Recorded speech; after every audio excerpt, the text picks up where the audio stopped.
Hello. Something very strange has happened to me today. Do you notice anything different? That's right. I was out in the garden doing some tidying and some weeding, and I saw myself in the reflection of the window. And there on top of my head was a daisy growing. Sure, it wasn't there earlier, and I don't know how it got there. Fortunately, I remembered we had this book upstairs called Daisy Head Mayzie by Dr. Seuss, and it's about a little girl that's got a daisy growing out of her head. I thought we could read it together and see if there's a way I can get rid of mine, because I really don't want it to stay there for very long. Shall we read it? Okay. There we go. It's hard to believe such a thing could be true, and I hope such a thing doesn't happen to you. But it happened, they say, to poor Mayzie McGrew, and it happened like this. She was sitting one day at her desk in her school in her usual way, when she felt a small twitch way up on the top of her head. So Mayzie looked up and she almost dropped dead. Something peculiar was going on there. A daisy was sprouting right out of her hair. Beside her was sitting young Herman Butch Strudel. This looks like a daisy up here on her noodle. It doesn't make sense. Why it couldn't be so? A noodle's no place for a daisy to grow.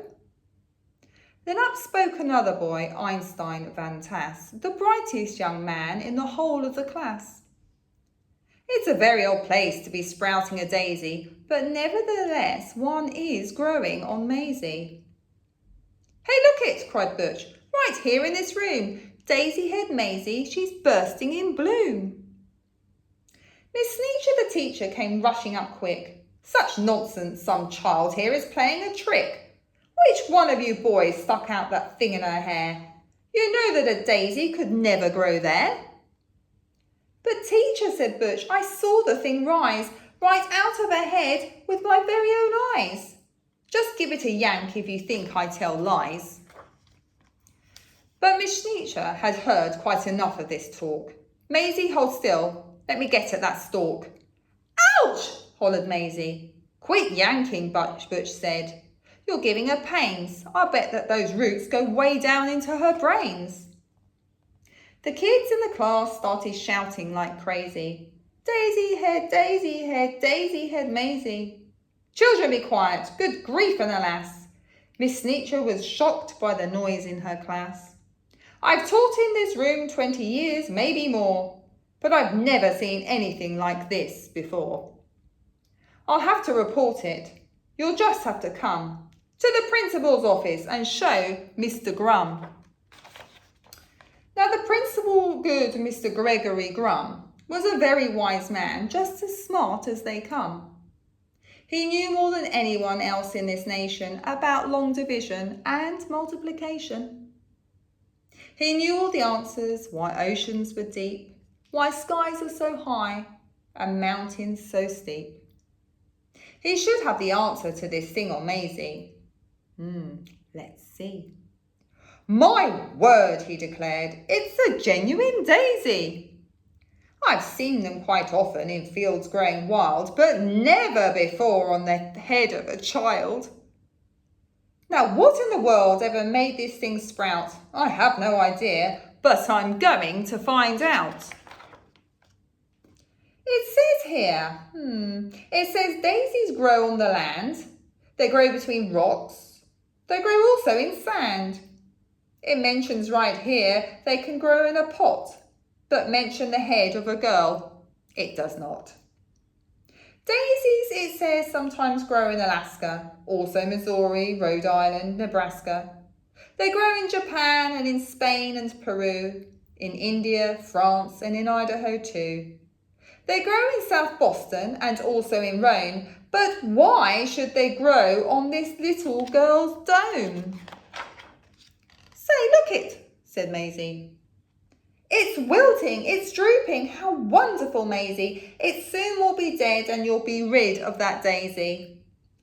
In just a few minutes, our troubles will pass, declared Mr. Grum. Take her back to the class. Then the principal saw a most terrible sight.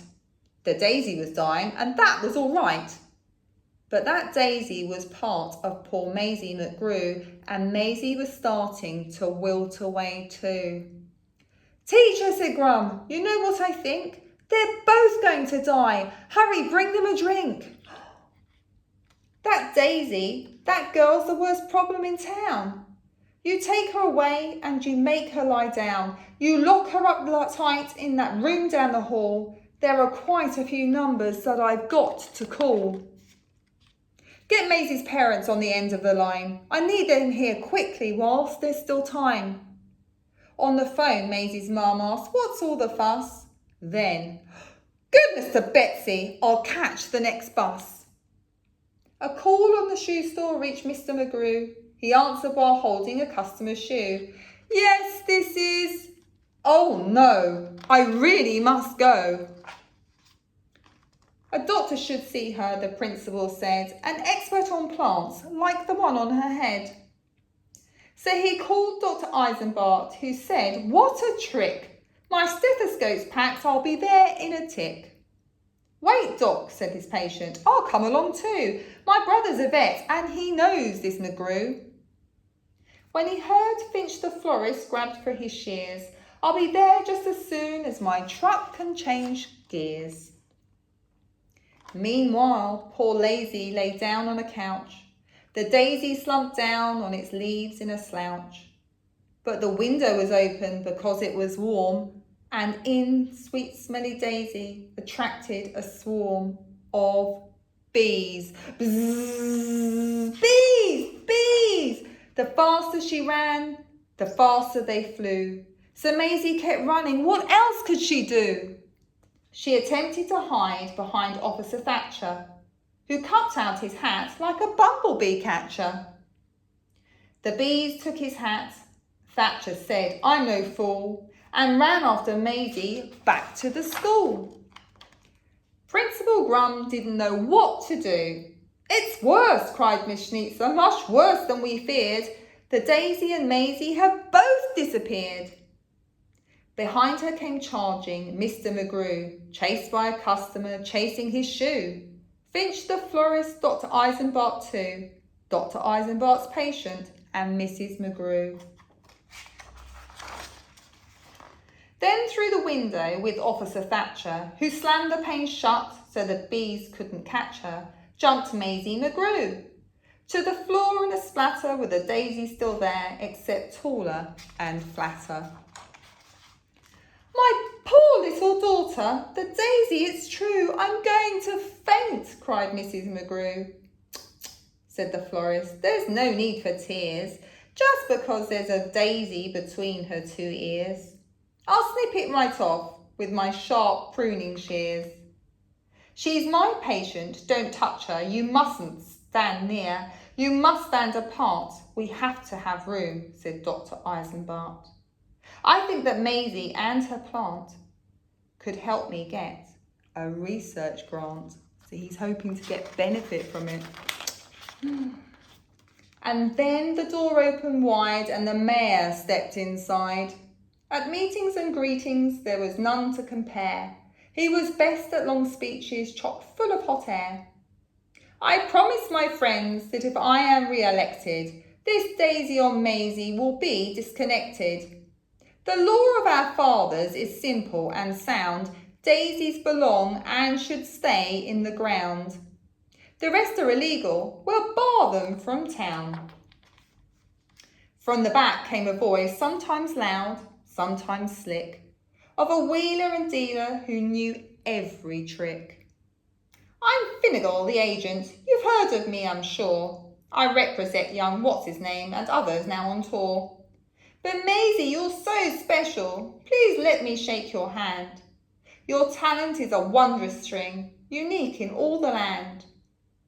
Daisy-head Mayzie, spelled out in bright light, will draw kids in the day and parents at night. Daisy-head Mayzie, you've got quite an act. Just stick with me, kid, and sign this contract. Your flower needs a sign too. Her mother said, Mayzie, don't be a fool. And the principal begged her not to leave school. But Mayzie didn't stop to blink. She signed her name in think-proof ink. And the daisy signed too.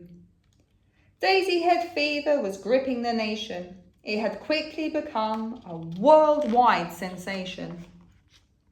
Daisy head burgers, daisy head drinks, daisy head stockings and daisy head sinks, daisy head buttons and daisy head bows. Mayzie was famous, the star of her shows. Fame had knocked on Maizie's door. Now she had it all and more. Piles of money stacked in tens. But what is money without friends? A dream had led her far astray. That was the price she had to pay. Mayzie McGrew ran night and day, nowhere to go, nowhere to stay, because she was sure that everyone must have written her off in total disgust. Over and over again in her head, these are the words that poor Mayzie said.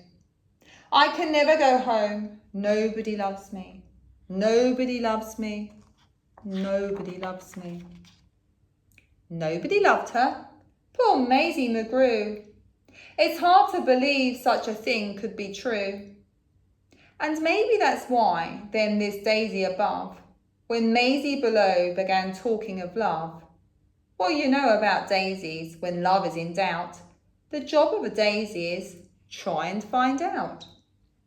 They love her not. They love her not. You see all the petals falling from the daisy.